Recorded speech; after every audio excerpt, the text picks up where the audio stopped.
I've been privileged to own the Pats, for 31 years, and the last 2 years have been really, really difficult. The worst 2 years of our ownership, and so we've tried to create a foundation of a new beginning, and I'm pretty excited about what we have. So I've been told to calm down, but I really am. What's going on, the chemistry in the building, and reaching out and signing a lot of hopefully good free agents. We have the foundation. I hope that we're never drafting number 4 again in my lifetime. But today it's a great opportunity, and in the end, if you want to build a team that is going to win and sustain winning, you have to have good drafts. And unfortunately, over the last few years, we have not done a good job in that area. And I think the organization has reshuffled how we do things on priorities and how we value, and I hope we start to see the impact of that over the next couple of years. What's up, everybody? Welcome into Tom Curran's Patriots Talk podcast. I'm down here in Palm Beach. Phil is back in the Needham Studios. Phil, we both heard Robert Kraft this morning talking about the desperate, miserable situation the Patriots faced in the last 2 years. But now I sense unchecked optimism from the owner. Meanwhile, though, before I let you start flapping your gums, here's Mike Vrabel talking about the massive strides the Patriots have made. We're winning. We won March. Amazing. Phil, at some point, is Mike Vrabel going to have to grab Robert Kraft by the shoulders and say, stop it. We got a long way to go. I'm wondering, I saw a picture tweeted by our buddy Mike Reese where they were sitting in the courtyard there, I think, at the Breakers, having a morning coffee before Kraft met with the media. And I wonder if that was the message he was trying to convey, because if it was Vrabel to Kraft, I don't think Kraft got the message, because he's talking about playoffs, Tom. Playoffs? That's what the Patriots need to do to have a successful season? Yeah, if you define playoffs as being a success, does that mean that anything less than playoffs is a failure, Phil? I think that's sort of what it implies. I mean, you're not looking to have an unsuccessful season, so his expectations are playoffs, which to me is a lot. And I think if you gave Mike Vrabel truth serum, he might say it's a lot as well. To be in contention for the playoffs, I think that's totally reasonable. What I have said, Tom, time and again, is when we're talking about who's in the hunt in December, sometime after Thanksgiving, I think it's fair for Patriots fans to ask for their team to at least be in that conversation. I agree. And I think that's the realistic approach. And I think Mike Vrabel did try and temper expectations while also acknowledging, look, that's our goal. That's what we want to do. We want to be a team that's challenging for the postseason. We want to be capable, but underscoring how much work they have to do. Let's flash back then a little bit to Monday and listen to some of the things that Vrabel had to say, because there's a lot of draft stuff to chew on here. But one of the important things I thought he said was relative to the draft, when I asked him about developing a core. Here's Mike Vrabel on, hey, we can't do it through free agency. It's killing us. Mike, how important is it to build that core of young players in this draft? 3-4 guys were long-term contributors. Last year, it's kind of an X factor as to how many guys. The previous year, not a lot of guys. It's tough, buddy. It catches up with you. You know what I mean? It catches up. If you don't draft well, it catches up with you.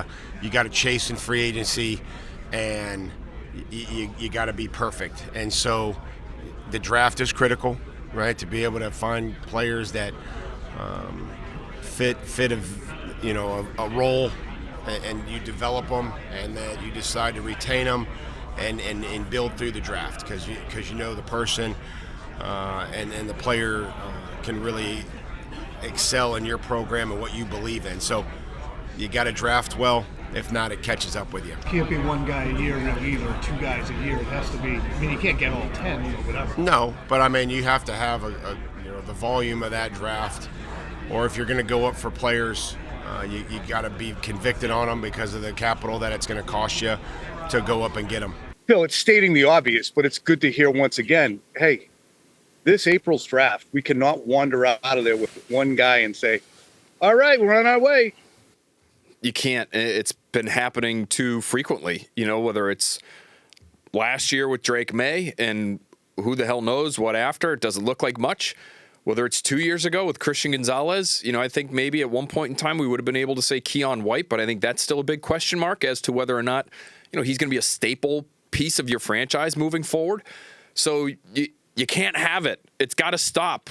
And this is maybe, Tom, not the draft to stop that kind of bleeding, so to speak. Unfortunately for them, it just doesn't look like it's one of those drafts that's loaded with high-end talent. Now, I have heard evaluators say, there's not bad depth on day 2 in terms of contributing players. So you need to get somebody that, to me, is either a star playmaking type at number 4 overall or a cornerstone, long-term foundational piece at a premium position with your 4th overall pick. And then after that, Tom, you've got to get more starters. It might not be, the Sebastian Vollmer at a premium position or Rob Gronkowski, superstar at his position. But 2nd, 3rd, 4th round, you've got to find guys that can really, really play.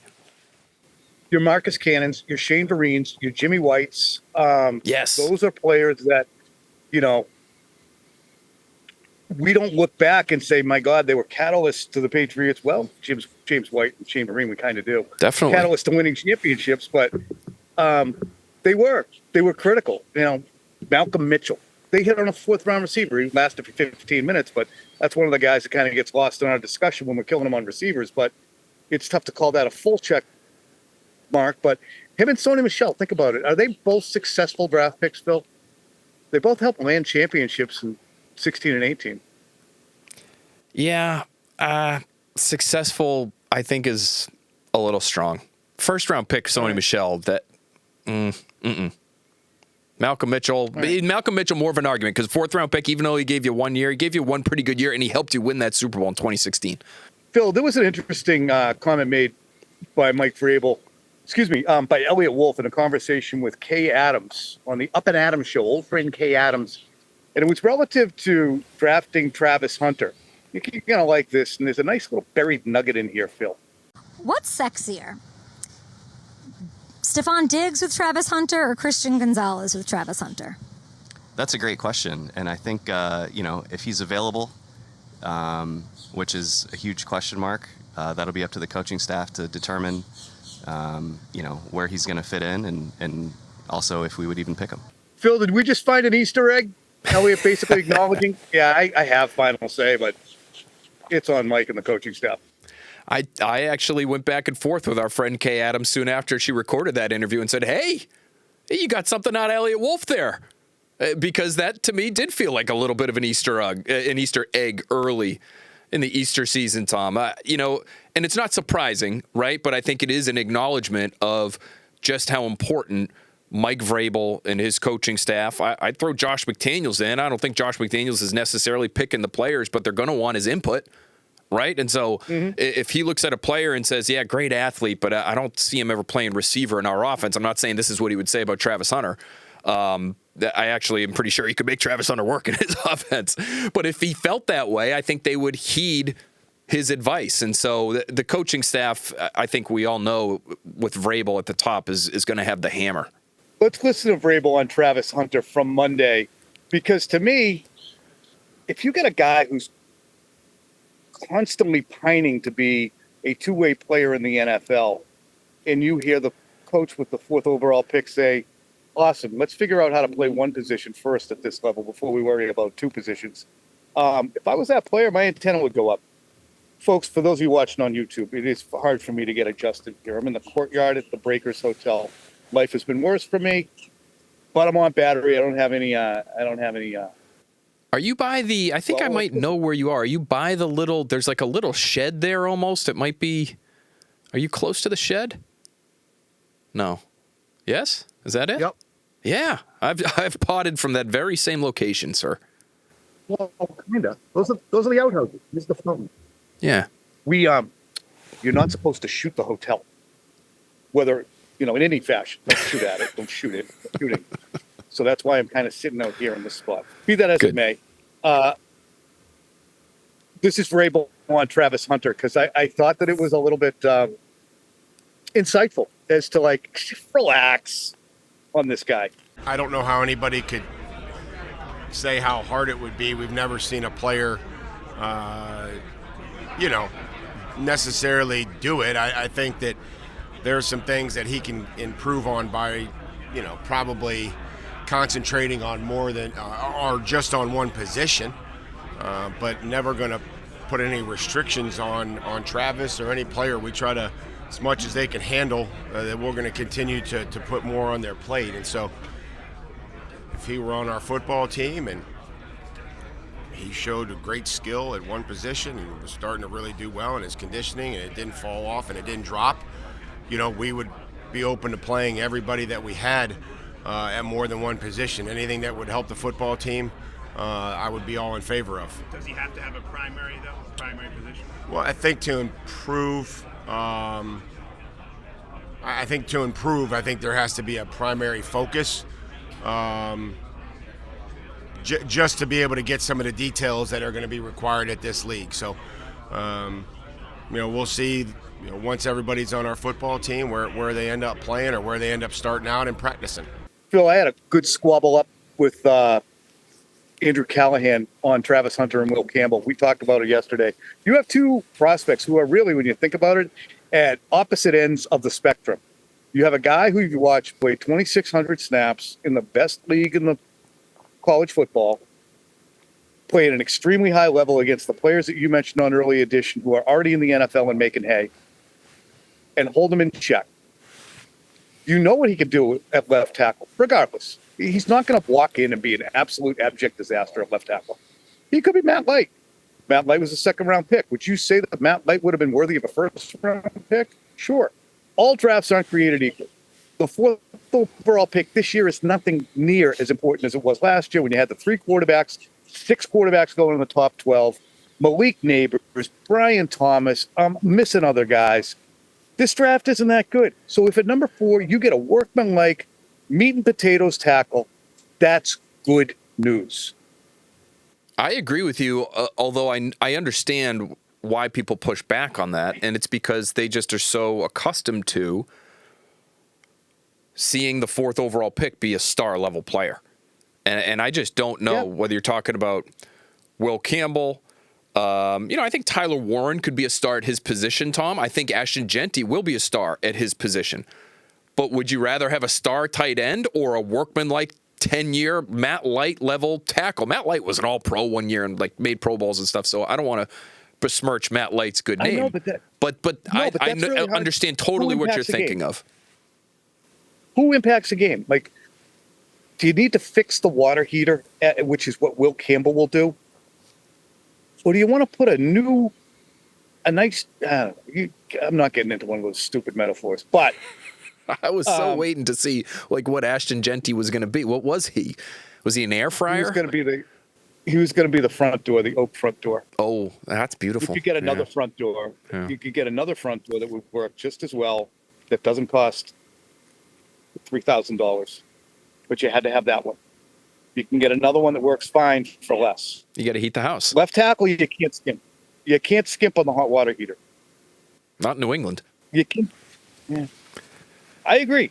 So that is. So the upshot of that is, did you get any indicators? Do you think from Mike Vrabel on which way he was leaning? Because I did feel as if there was an undercurrent of meat and potatoes, Will Campbell inclination. Yeah, and I think that's sort of how he's wired too, right? I think tomorrow, if they really needed to, they could play a game. I've said this before, I think on early edition too. You could go into a game tomorrow with what you have at receiver and get by. You can't. You really can't at left tackle, in my opinion. You're running the risk of getting your quarterback injured. Yeah, that's worst case scenario. Never mind the penalties and the lack of run game and all the rest of it that comes with having a substandard option there at that critical spot. So I still would, Tom, because I'm actually I'm enough of a weirdo where there are day two tackles that I would give a chance to if it meant you drafted Travis Hunter at 4 overall. Like, if it's their choice, I still think they would take Travis Hunter. That's just me based on what I've heard from league people and where I think grades are going to be in different draft rooms around the NFL. I think his grade is going to speak for itself, and they're going to have to take Travis Hunter. And then have at it, taking a tackle with your second pick. I think you can make it work doing it that way. But I'm with you. I sense some love for Will Campbell for Mike Vrabel, and I sense some love for Armand Membu. I thought he made a good point because you can tell they've talked about this, Tom. We've seen guys flip from right to left before. Armand Membu, full-time right tackle, not only in college but in high school. But he's such a good athlete, Tom. They might be able to make that switch and feel confident about it. Yeah, I mean, Chuks Okorafor had no issue with it, so probably. All right. I've had about 9 Jets writers come up to me this week and go, "Don't put Chuks Okorafor. He played 12 snaps. That's it." Yeah, kind of. Remind me not to headbutt the microphone again, by the way. This thing's just metal. Nothing on it. Not smart. Would you bop it? Yeah. Forehead. Greg Bedard pulled the old Kevin Walsh. For those of you who remember Kevin Walsh, when we were Comcast Sportsnet. Walshy! He was our one of our reporters. We had a more expansive Sportsnet Central operation going on. And Walshy would be the first guy over the battlements with Bill Belichick, asking a question that you knew he was going to get riddled with bullets on. So it was great to have him. I was trying to figure out a way to diplomatically ask Robert Kraft, who is in his early approaching mid-80s, how much longer he's going to do this. My approach was going to be to say, hey, when you bought the team 31 years ago and you were 51, did you ever think to yourself, I'll be doing this when I'm 82? I thought that might have been a good way to do it. Greg Bedard went the more direct route. Here's his question. So I did not hear this, but I did see him in his chat about Bill Parcells shoot a look at someone and say, like, while we're both alive, we can all enjoy it. Jesus.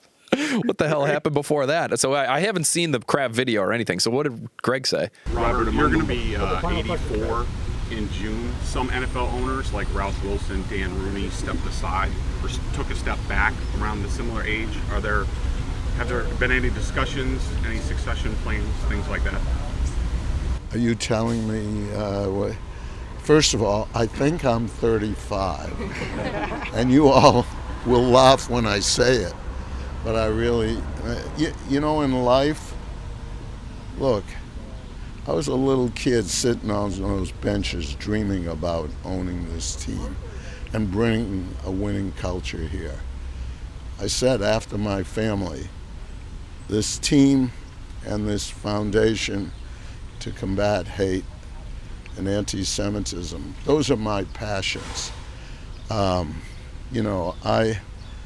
far as succession is there. I have my eldest son, Jonathan, has been part of every key decision I've made for the last 30-odd years and is a full partner in everything. He stays out of the limelight, but we have a plan that is in place for all of our businesses. And I don't know, were you suggesting something that, that's a bias. Sometimes with age you have experience, but let's see what happens this year. Let's see what happens over the next 2 to 3 years. Greg, it wasn't a bad question. He basically said, Dan Rooney, and I can't remember the other owner he mentioned.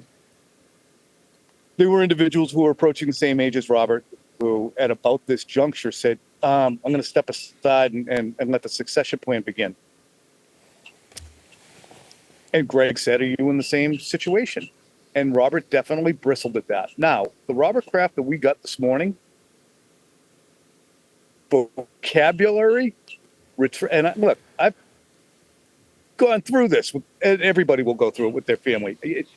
As their parents or relatives get older, you can gauge how people are progressing.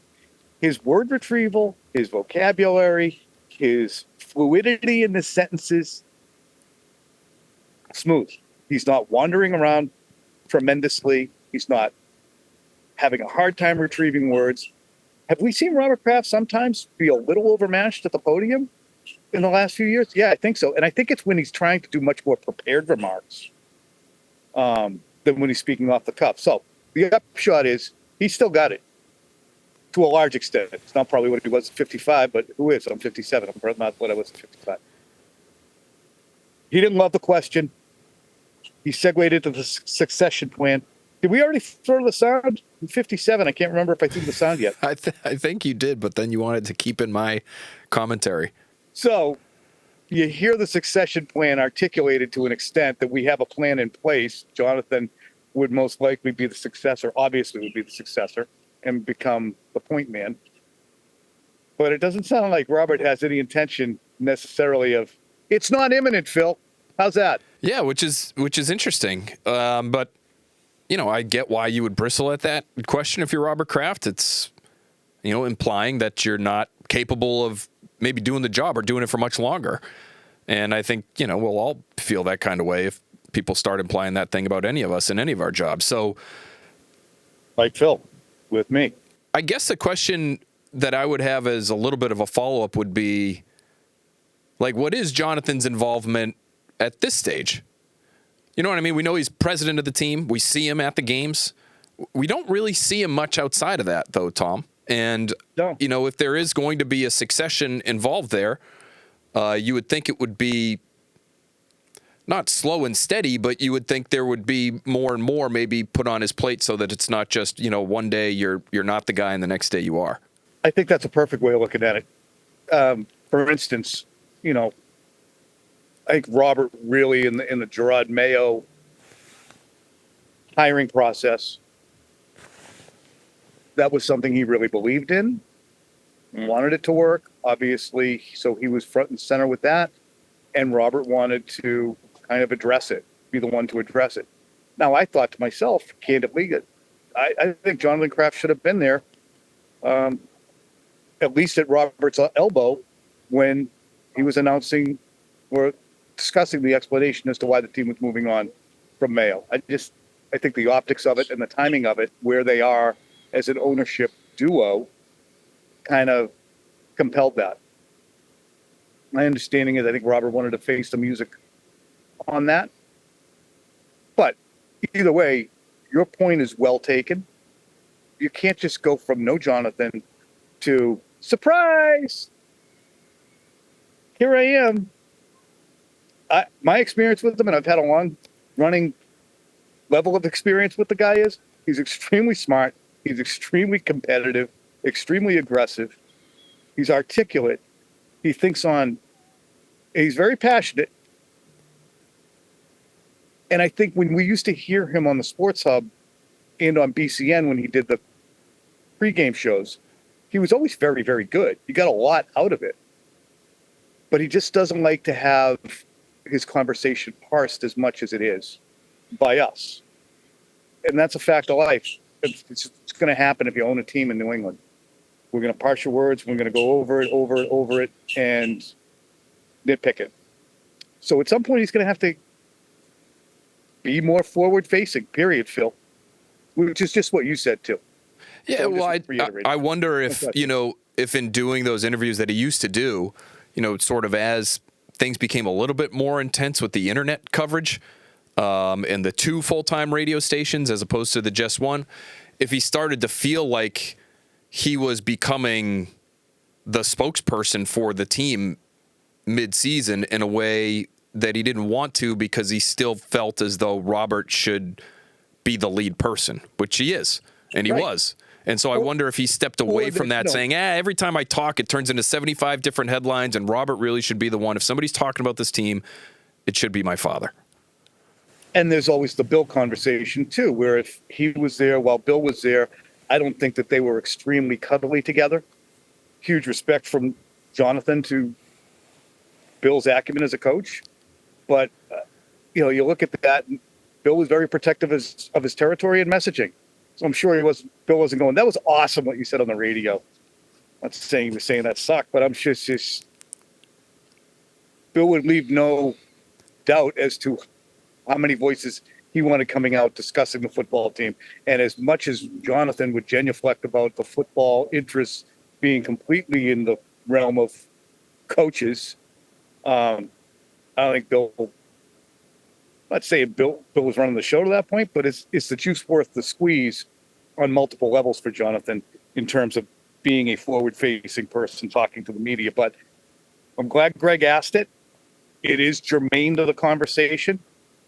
Love to see the guy, keep working till triple figures with that level of acumen.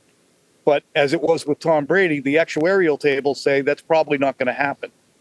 So, be that as it may. What about Parcells getting in the Hall of Fame here, huh, Phil? How about that? I think a lot of people were happy to see that. Patriots fans who remember what the team was. Surprised. I was surprised. Were you? No, tuna surprise. Tuna surprise. Tuna surprise. Everybody's favorite. Yes. Yeah. I mean, I was. I thought they would just continue to kind of let it play out the way. So just so for people who don't understand, now it's Robert Kraft's Hall of Fame, so he could have put Bill Parcells in at any time. The way he put. Oh, and there goes Tom's computer. Well, we all figured that would happen eventually. Clearly, we lost Tom. He is now, I don't know, who knows, swinging a golf club, having a Diet Coke, getting a little tan on that just always incredibly pasty white skin of his. But we were talking about Bill Parcells. Bill Parcells is going into the Patriots Hall of Fame, as Robert Kraft announced earlier today. If you're listening to this podcast, you probably heard that by now.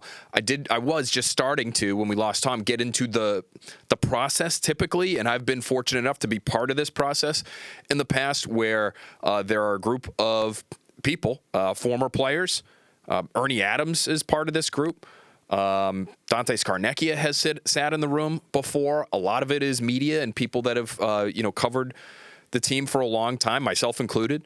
And so for the last, 6-7 years, I want to say, I've been on this Hall of Fame, Patriots Hall of Fame committee where we make cases for certain players or coaches, contributors, what have you. And then there is a vote. And the vote determines who the 3 finalists will be, quote unquote finalists. And then the finalists go to an internet vote for the fans. And maybe you're sitting there listening. Yes, I know. I voted in this thing before, Perry. Okay, so I'll shut up about it. But Bill Parcells has been a finalist 5 times. And he couldn't get the fan vote to get in. And you kind of understand it at times because there's always very deserving people. There's, whether it's Mike Vrabel or Matt Light or, player X, and there's only going to be more and more. This year, Adam Vinatieri and Julian Edelman are going to be on both guys, obviously deserving. And so the last couple of years, we've seen Dante Scarnecchia get in without a vote, and Tom Brady obviously got in without a vote, and that whole process got expedited as soon as he retired. So I think this is the smart move by Robert Kraft. I don't know if Bill Parcells was ever going to get that vote. He said today he's sure he would have got it eventually, maybe, but it would have been maybe years and years down the line when you think about all the guys that still need to get in, that are players, that are people who resonate more with the, let's face it, online voter base than somebody like Bill Parcells, who hasn't been with the team in, is it 30 years? So you've got a whole generation of Patriots fans who can't remember Bill Parcells. And even if they feel as though he's deserving to go in, their vote might eventually go to an Edelman or a Vinatieri or a Gronkowski or a Devin McCourty or a Matthew Slater, et cetera. It's a David Andrews. Like it could have been a while, is my point, for Parcells. So the right thing for Robert Kraft to do, Parcells obviously deserving, in my opinion, to get in. So glad to see him get in. All right, that'll do it for this edition of the Patriots Talk podcast. Thanks for Tom for checking in from Palm Beach.